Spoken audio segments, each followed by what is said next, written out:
Good morning, fellow YouTubers. So I guess I can start this story while I'm waiting for my window to defrost. But I was given this big box of bagels, and I knew right away when I got this box of bagels that I was not going to be able to finish them before they got hard. So I got an idea. I'll give it away to some homeless people. So I did my due diligence. I had about 2 every day until the 3rd day. So I had my 2 on the 3rd day, but there were still like 12 left, and I knew they were going to get hard pretty quick. So I decided to take them down. I knew I was going to give them away all the time, so I was on that day, the 3rd day, around like maybe 10 o'clock in the morning, that I knew I was going to take them to find a homeless person and give it away. So just about 3 blocks from my place, maybe 2, I see an African-American woman, slightly heavy-set, very short hair, looked Nigerian, talking to herself. So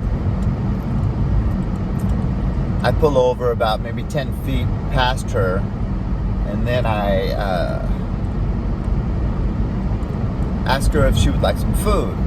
She's talking to herself, and she doesn't acknowledge me. She doesn't even turn her head in my direction. So I walk about 5 feet, about half the distance closer to her, and I say, would you like some food? The first thing I said is good morning. And I say, would you like some food? Once again, no acknowledgement, just keeps talking to herself. Her head doesn't even turn towards me.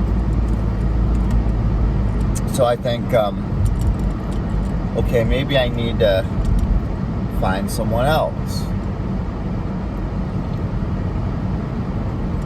So I get back in my car and I drive about another 3 blocks, and I come upon 3 gentlemen, 2 of which looked homeless, and one was younger. The homeless guys looked like around 60, and the other guy looked like he was only like maybe 35 and did not look homeless. He was clean shaven, hair was kind of slicked back, and they were all smoking cigarettes.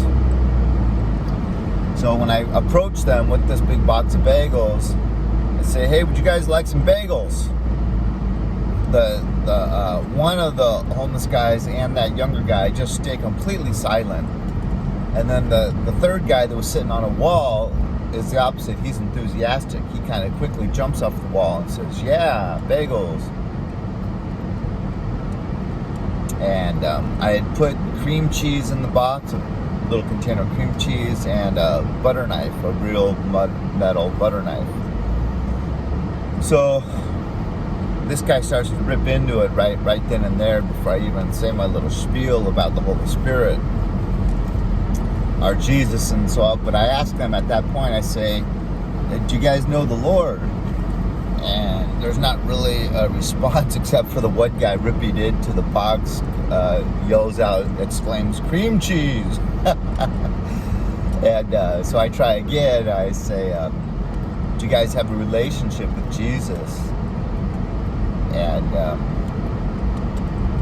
no response. So I just kind of said, well, you guys enjoy, and went back to my car and started to drive home. So I'm on my way home and going to Starbucks. It's the weekend, get my special coffee.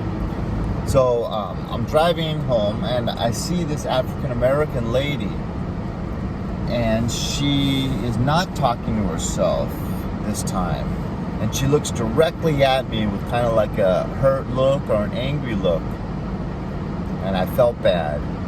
And then it struck me that, part of the reason I didn't give it to her is because I kind of wanted someone that I could converse with. 1, to talk about Jesus, and 2, I guess kind of selfishly to get a little bit of an acknowledgement, perhaps a thank you.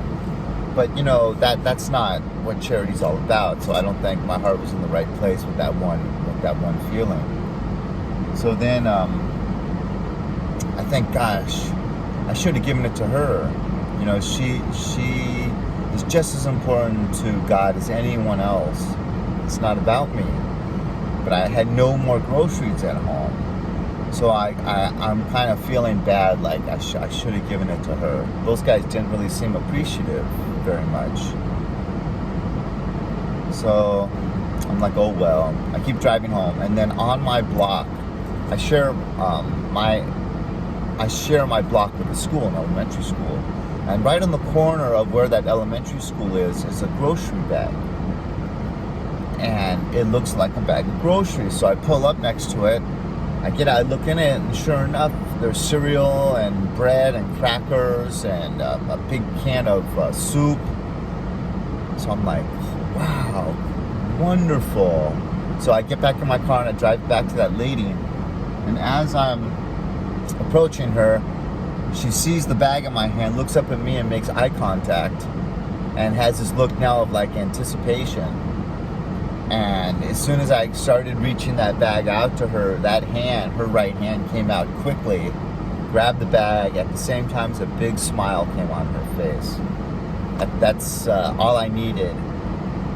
But I really think the Holy Spirit moved someone's heart to put that bag of groceries there, knowing that I would be coming there at that time, wishing that I had more groceries for this woman. So the Lord works in mysterious ways.